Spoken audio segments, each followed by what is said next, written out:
Sir, ಈಗ ನಿಮ್ಮ ಪ್ರಕಾರ ವಾಟ್ ಈಸ್ ಕ್ರಿಕೆಟ್, ಹಾಗೆ ಕ್ರಿಕೆಟ್ ಅನ್ನೋದು ಇವಾಗಿಗೆ ಯಾಕೆ ಅಷ್ಟೊಂದು ಪ್ರಾಮುಖ್ಯತೆಯನ್ನು ನಾವು ಕೊಡಬೇಕು? ಫಸ್ಟ್ ಥಿಂಗ್, ಮೊದಲು ಕ್ರಿಕೆಟ್ ಅಂದರೆ ಅಷ್ಟು ಕೆರಿಯರ್ ಬೇಸ್ಡ್ ಇರಲಿಲ್ಲ. ಸೊ ಇವಾಗ ಆರಾಮಾಗಿ ಕೆರಿಯರ್ ಮಾಡ್ತಾರೆ. ಹಾಗೆ ಕ್ರಿಕೆಟಲ್ಲಿ ನೀವು ಅಟ್ಲೀಸ್ಟ್ ನೀವು ಇಂಡಿಯಾ ಆಡೋಕ್ಕಾಗಲಿಲ್ಲ ಅಂದ್ರೂ ನಿಮಗೆ ಒಂದು ರಂಜಿ ಟ್ರೋಫಿ ಲೆವೆಲಲ್ಲಿ ತಲುಪಿದ್ರಿ ಅಂದ್ಕೊಂಡ್ರು ನಿಮಗೆ ಕೆಲಸ ಸಿಗುತ್ತೆ, ಆಫರ್ಸ್ ಬರುತ್ತೆ, ನಿಮ್ಮ ಕಂಪನೀಸ್ ಎಲ್ಲ ಕೆಲಸ ಸಿಗುತ್ತೆ ಬೇಸ್ಡ್ ಆನ್ ದ ಕ್ರಿಕೆಟ್. ಒಂದು ಇನ್ನೂ ಆಡಲಿಲ್ವಾ, ಕ್ಲಬ್ ಕ್ರಿಕೆಟ್ ಆಡಲಿಲ್ವಾ, ನಿಮಗೆ ಕೋಚಿಂಗಲ್ಲಿ ಚಾನ್ಸಸ್ ಜಾಸ್ತಿ ಇರುತ್ತೆ.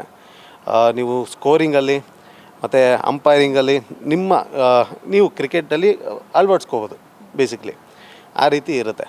ಸೊ ಕ್ರಿಕೆಟ್ ಎಲ್ಲರ ಮನೇಲೂ ಇದೆ ಈಗ. ಆ್ಯಕ್ಚುಲಿ ಎಷ್ಟೊಂದು ನಿಮಗೆ ಕಮ್ಯುನಿಟೀಸ್ಗಳಲ್ಲಿ ಮ್ಯಾಚಸ್ ನಡೆಯುತ್ತೆ, ಟೂರ್ನಮೆಂಟ್ ನಡೆಯುತ್ತೆ, ಕಮ್ಯುನಿಟಿನೇ ಟೂರ್ನಮೆಂಟ್ಗಳಾಗುತ್ತೆ, ಟೆನ್ನಿಸ್ ಬಾಲ್ ಟೂರ್ನಮೆಂಟ್ಗಳಾಗ್ತಾ ಇರುತ್ತೆ.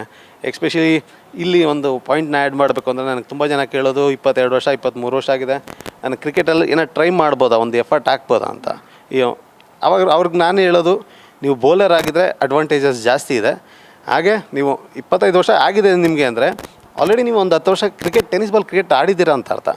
ಸೊ ಈಗ ನಿಮಗೆ ಒಂದು ಹೊಸ ಆಪರ್ಚುನಿಟಿ ಉಟ್ಕೊಂಡಿರೋದು ISPL ಅಂತ, ಇಂಡಿಯನ್ ಸ್ಟ್ರೀಟ್ ಲೀಗು. ಸೊ ನಿಮ್ಗೆ ಅದರಲ್ಲಿ ಟ್ರೈ ಮಾಡ್ಬೋದು. So end of the day ಒಂದು ಮಾತು ಹೇಳಬೇಕು ಅಂದರೆ, ಕ್ರಿಕೆಟು ಯಾರಿಗೂ ಮೋಸ ಮಾಡಿಲ್ಲ. ಬಟ್ ನಾನು ಆನ್ಲೈನ್ ಬಗ್ಗೆ ಮಾತಾಡ್ತಾ ಇಲ್ಲ, ನಾನು ಕ್ರಿಕೆಟ್ ಯಾರು ಆಡ್ತಾರೆ ಅವ್ರ ಬಗ್ಗೆ ಹೇಳ್ತಾರೆ. ಕ್ರಿಕೆಟ್ ಆಡಿ ಯಾರೂ ಮೋಸ ಹೋಗಿಲ್ಲ, ಅದರಿಂದ ಏನಾರು ಒಂದು ಬೆನಿಫಿಟ್ಟು ಏನಾರು ಒಂದು ಕಲ್ತ್ಕೊಂಡೇ ಹೋಗಿರ್ತಾರೆ. ಹಾಗಾಗಿ ಕ್ರಿಕೆಟು ಇಷ್ಟೊಂದು ಬೆಳೆಯೋದಕ್ಕೆ ಅದೇ ಕಾರಣ ಅಂತ ನನಗನ್ಸುತ್ತೆ.